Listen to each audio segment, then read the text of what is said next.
Ces derniers mois, des vidéos de soldats africains présents en Russie ont circulé massivement sur les réseaux sociaux, accumulant des millions de vues.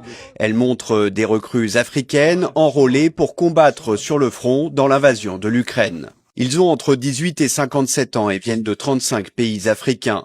Au total, 1417 personnes ont été recensées par le collectif All Eyes on Wagner, qui a enquêté sur les combattants africains recrutés par la Russie.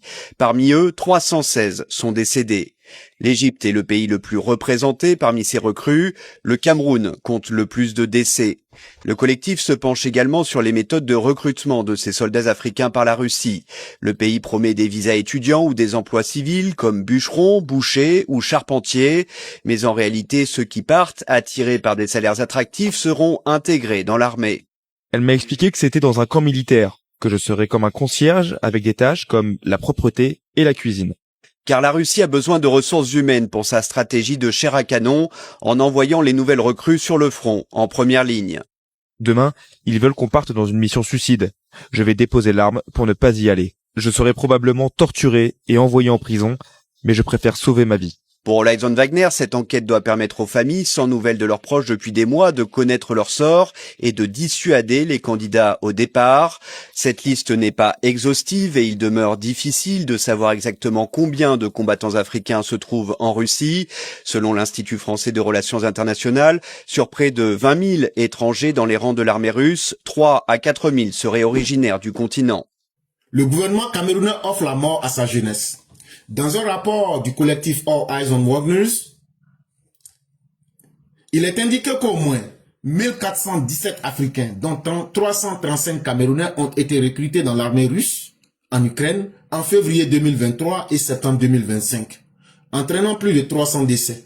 Le Cameroun est le deuxième pays pourvoyeur de combattants après l'Égypte et enregistre le plus grand taux de mortalité avec 94 décès parmi les recrues. Il y a une organisation internationale qu'on appelle All Eyes on Wagner. Eux, ils ont fait leur recherche. Ils disent, en 2025 et 2023, là, il y a 1417 Africains qui sont partis pour se battre pour la Russie. Maintenant, c'est le Cameroun qui est le pays, le deuxième pays, après l'Égypte, a envoyé le plus grand nombre de ses ressortissants pour aller se battre pour les Russes contre l'Ukraine. Mais que dans ça là, que Cameroun là, que eux ils ont envoyé beaucoup de personnes d'aide. Ils ont envoyé plus de 335 personnes. Sur les 335 personnes là, il y a 94 qui ont été tués au front. Le rapport souligne que ce recrutement est organisé par des réseaux qui exploitent les vulnérabilités socio-économiques des jeunes Africains. Ces recruteurs ciblent particulièrement ceux qui cherchent des opportunités d'études ou d'emploi à l'étranger. Les méthodes de recrutement incluent des publicités en ligne et des influenceurs qui promeuvent de fausses promesses de salaires élevés et de naturalisation rapide. Et comment ils font pour avoir les gens du Cameroun ou bien des pays comme l'Égypte? Ils font passer des gens sur les réseaux sociaux.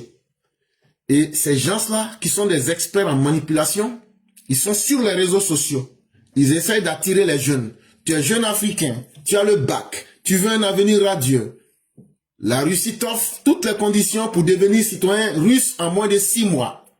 Tu auras un salaire élevé, tu auras une vie meilleure, tu auras un emploi et tu pourras bien finir tes études.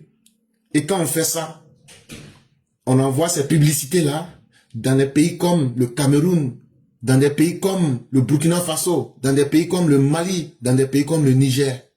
Maintenant, quand ces jeunes ignorants voient ces publicités en ligne, ils se laissent entraîner par cela. Et ils ont aussi des influenceurs comme les Nathalie Yam, comme les Franklin Nyamsi, et comme les Béanzin, et comme tous ceux que vous connaissez qu'ils appellent panafricains.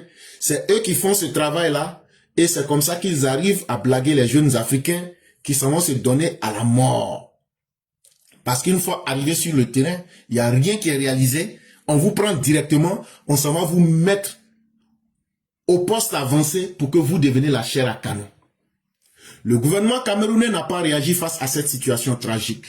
Soulignant l'inefficacité de sa gouvernance, alors que d'autres pays comme le Kenya condamnent ces pratiques, le silence du Cameroun montre un manque d'engagement envers la protection de sa propre jeunesse. Ce désespoir, résultant de décennies de mauvaise gestion, pousse les jeunes à risquer leur vie à l'étranger. Le rapport appelle à un examen de la responsabilité des gouvernements face à ce phénomène inquiétant. Et donc, quand les jeunes sont partis et que maintenant les cadavres se sont alignés,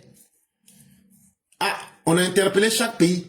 Mais le Cameroun, là, eux disent qu'eux vont rien dire. Qu'eux disent rien. On dit, mais papa Nkunkouma, ça c'est Paul Biya, Paul Biya Mvondon. On dit, tu as donné enfant des gens à la mort, qu'est-ce qu'il y a? Il dit, moi je n'ai pas rien vous dire. C'est comment? Et qui est? Hey, est-ce que c'est moi qui leur a dit que, famille, c'est pas moi, je leur ai dit que donc, Fatih là-bas, quand même là, ils voulaient l'argent facile. Maintenant qu'ils sont partis là-bas, on dit qu'on les a menés en front. Famille, on dit qu'ils ont cadavré là-bas. En famille, Makeleba, un des anciens commandants, et ils ne seront pas anciens commandants. Ils sont donc morts là-bas. Grâce à leur mort, moi je pourrais vivre parce que ces jeunes-là, s'ils étaient au pays, ici au Cameroun, ils allaient voter. Ou bien ils allaient aller à l'Amazonie. Maintenant qu'ils sont cadavrés, c'est fini. Ils ne pourront plus voter pour me créer des problèmes. Moi, la momie de Toutankhamon. Et donc, comme ça là, moi, je vais encore gagner mon 8e mandat. Là, comme ça, quand je vais finir mon 8e mandat, on dit pas mandat, on dit mandat. Comme ça, il faut laisser.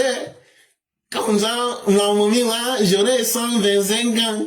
Quand j'aurai 125 ans, je vais penser maintenant à la succession. Mais tant que je suis là, je serai l'ennemi des jeunes du Cameroun. Vous n'avez rien vu encore. Il dit, il va écraser la vie des jeunes du Cameroun là. Ça là, c'est opportunité. Il va vous envoyer là-bas en tas comme ça là. Et ils disent qu'ils disent rien, hein, que les jeunes qui sont prêts là, eux vont vous envoyer là-bas. C'est parce que vous votez. C'est parce que vous êtes vivant que vous parlez d'Ambazonie.